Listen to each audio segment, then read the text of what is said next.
आपका मैं career choices पे आना चाहूँगा सर कि आप 10th 10th क्लास आपने कब पास आउट किया था सर? 10 प्लस? तो मैं बेसिकली रुड़की से हूँ, जो एक शहर है उत्तराखंड में, आई नो, आई नो। ठीक है? तो मैंने अपनी 10th 12th क्लास वहीं से करी है। 10th क्लास मैंने करी 2002 में और फिर 12th 2004 में वहाँ से करके मैं 1 डेढ़ महीने यहाँ दिल्ली आया। यहाँ पे मैंने कोचिंग करी, क्रैश कोर्स किया। नीट का? उस समय सीबीएसई पीएमटी नाम से होता था एग्ज़ाम, ऑल इंडिया पीएमटी नाम से होता था। ठीक है। और क्योंकि मेरे घर में एक माहौल था कि मेरे फादर भी ऑर्थोपेडिक सर्जन थे, ग्रैंडफादर भी डॉक्टर थे, तो एक ओवरऑल माहौल था कि मेडिकल फील्ड ही लेना है। तो करियर पेरेंट्स तो बोलते थे आपको चाइल्डहुड से कि मतलब आपको मेडिकल फील्ड में ही हाँ जाना जी। तो हमारे घर में ओवरऑल एक माहौल ही था कि हम 2 भाई हैं, दोनों भाइयों के लिए सेम ही था कि आगे चल के मेडिकल फील्ड को ही हमें चूज़ करना है। तो उसी दिशा में हम लोग ने काम किया। 10th के बाद सब्जेक्ट्स भी हमारे पास बायोलॉजी और हिंदी ही लिए हमने। और 10th 11th 12th की कोचिंग सब रुड़की से ही करी। ओके। और फिर 12th में के बाद यहाँ पे 1 डेढ़ महीना कोचिंग करी दिल्ली में। उसके बाद एग्ज़ाम हुआ और उसी साल सिलेक्शन हुआ एमबीबीएस में। आपका ड्रॉप लिए थे कि कंटिन्यू? नहीं, सेम ईयर में ही हुआ सिलेक्शन, बिना ड्रॉप नहीं लिया था।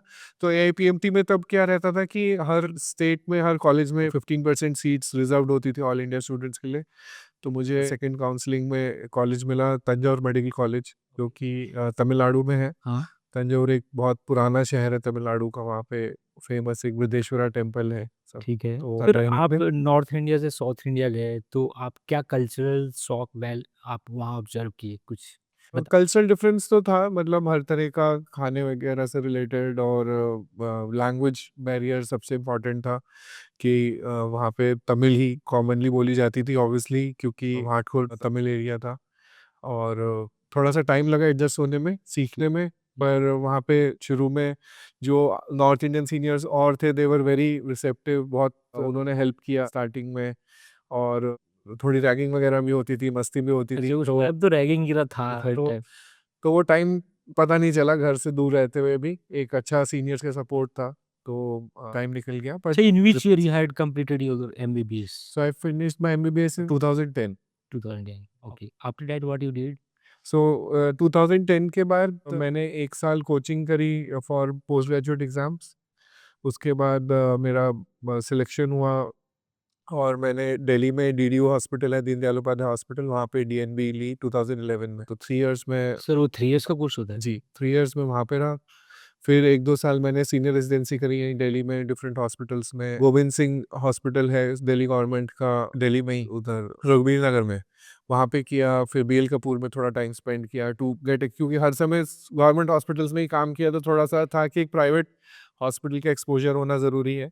सो बीएल कपूर में थोड़ा टाइम काम किया। उसके बाद फिर मैंने फेलोशिप का लिए एग्ज़ाम दिया, और लैप्रोस्कोपिक जो मिनिमल एक्सेस सर्जरी बोलते हैं, तो एफएनबी मिनिमल एक्सेस एक कोर्स होता है 2 इयर्स का, ठीक। वो मैंने किया कलकत्ता से, आईएलएस हॉस्पिटल कलकत्ता से। हुई। फिर वो फिनिश करके देन मैं ताइवान गया 6 महीने आगे colorectal fellowship. For Taiwan, for what purpose you got? For certification? Fellowship basically मैंने जो इतना अपना ट्रेनिंग की थी, तो मेरा इंटरेस्ट था कोलोरेक्टल सर्जरी में आगे अपना ट्रेनिंग बेटर करने का। तो ताइवान से मेरे कुछ सीनियर करके आए थे, तो वहाँ पे ताइचुंग करके एक जगह है, डॉक्टर विलियम चेन बॉस थे। तो फिर आई वेंट देयर और 6 महीने के लिए, बहुत अच्छा टाइम था वो भी। ताइवान में? जी। ओके। तो सर आप क्या ऑब्ज़र्व करते हो ताइवान का मेडिकल फैसिलिटीज़ एंड इंडिया में ऐसा कुछ लैक करता है India in terms of health facilities? Taiwan का देखिए, ताइवान बहुत छोटा कंट्री है ओके। कंपैरेटिवली, और काफ़ी यूएस बेस्ड मेडिकल सिस्टम है उनका। वहाँ पे आई थिंक सभी उनकी पॉपुलेशन को गवर्नमेंट की तरफ से भी काफ़ी कुछ एक सपोर्ट है हेल्थ केयर का, और प्रॉपरली जो पेशेंट्स हैं, जो वहाँ के सिटीजन्स हैं, वो प्रॉपरली सारी गाइडलाइंस वगैरह फॉलो करते हैं। तो उनका मेडिकल सिस्टम बहुत रेफरल बेस्ड है, और इसलिए उनके वॉल्यूम्स और सब प्रोटोकॉल्स ज़्यादा अच्छे हैं हमारे यहाँ से। हमारे यहाँ थोड़ा-सा आई थिंक पॉपुलेशन इतना ज़्यादा है, तो उसके हिसाब से इंफ्रास्ट्रक्चर अभी उतना तक नहीं डेवलप हुआ।